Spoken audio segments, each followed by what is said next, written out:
I've been obsessed from a very young age with wanting to help people make their life better. And I don't think it was because I was such a good person. It's because I had a hell of a childhood. I had 4 different fathers. My father's an alcoholic, but he was not violent. My mother was a violent alcoholic and also an abuser of prescription drugs. And I had a younger brother, 5 years younger sister. So I became a practical psychologist because my mom would smash my head against the wall till I was bleeding, pour liquid soap down my throat till I threw up, thinking I was lying about something I wasn't lying about. So it's pretty brutal, but the beauty that came out of it was it made me want to understand human beings, what makes them do what they do, how to shift it, how to influence it.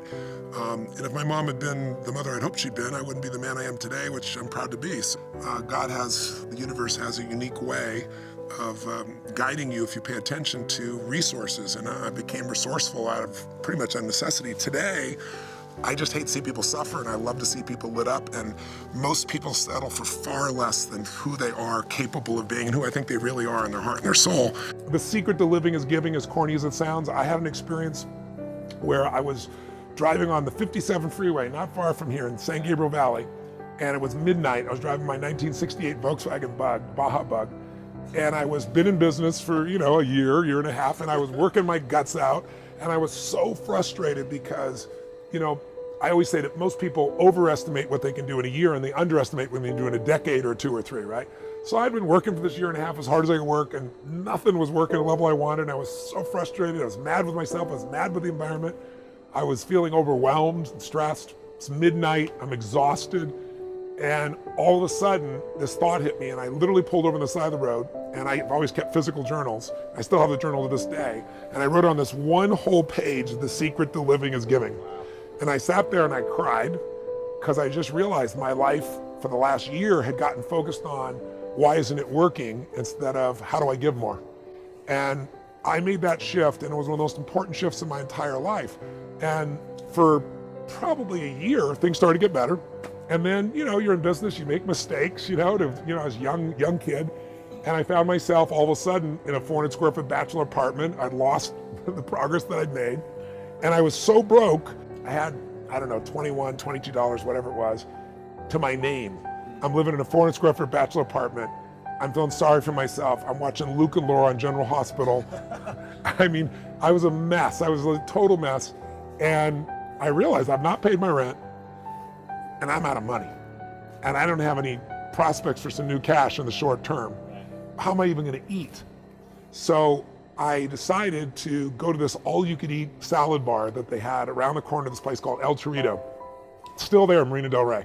And I lived in Venice, so it was about a 3-mile walk. I didn't take the car because I couldn't pay for parking, for the gas.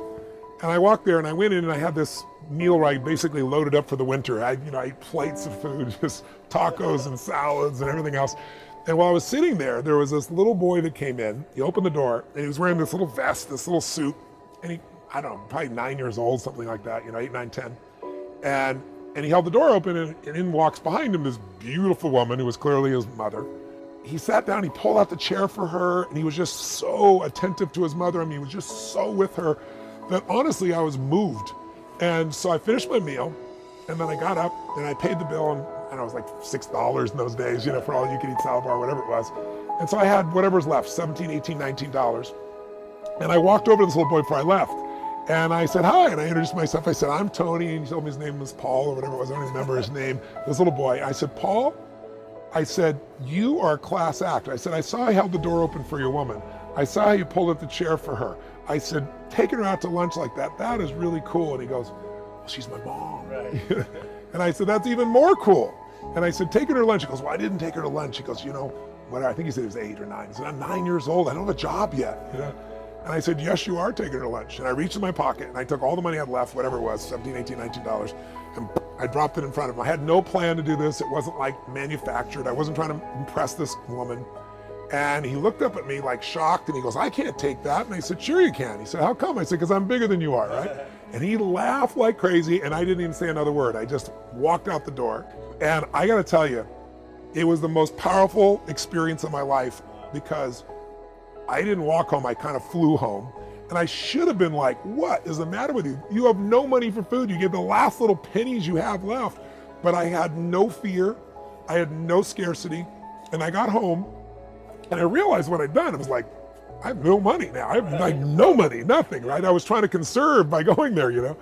And I don't know. I've worked on a plan. I figured I'll figure this out. And the next day I got the old snail mail and came in around like noon, and I pull out this letter, and there's a young man that I had loaned $1,200 to, and he had not paid me back, and I was desperate for cash. So I probably called him 10 times trying to track him down, not a single response. And I was so hurt and pissed. And here's the letter from this guy saying, I'm really sorry. I know you've been trying to reach me. I've been avoiding you.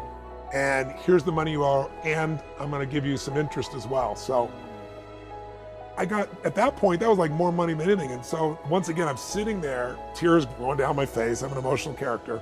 And I just thought to myself, you know, why did this happen?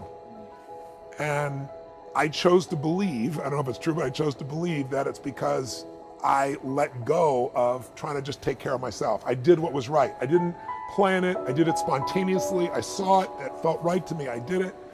And I felt no scarcity. But if I follow the trail of your stress, it'll take me to your deepest fears.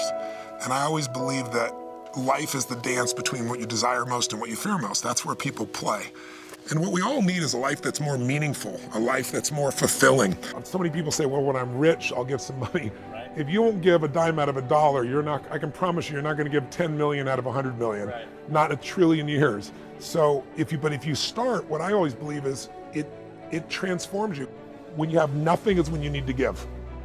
You know, if you're going to wait till you think you have something, you're never going to have something of any size or scope.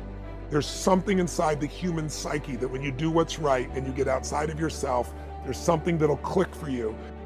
I'm always looking for more strategy, because one strategy will work with one person, not with another. But philosophically, I would say that the capacity to strengthen and increase your hunger is the one common denominator amongst the most successful people. You know, who you spend time with is who you become. So I have a lot of brilliant people, and I coach others and I get coached by others.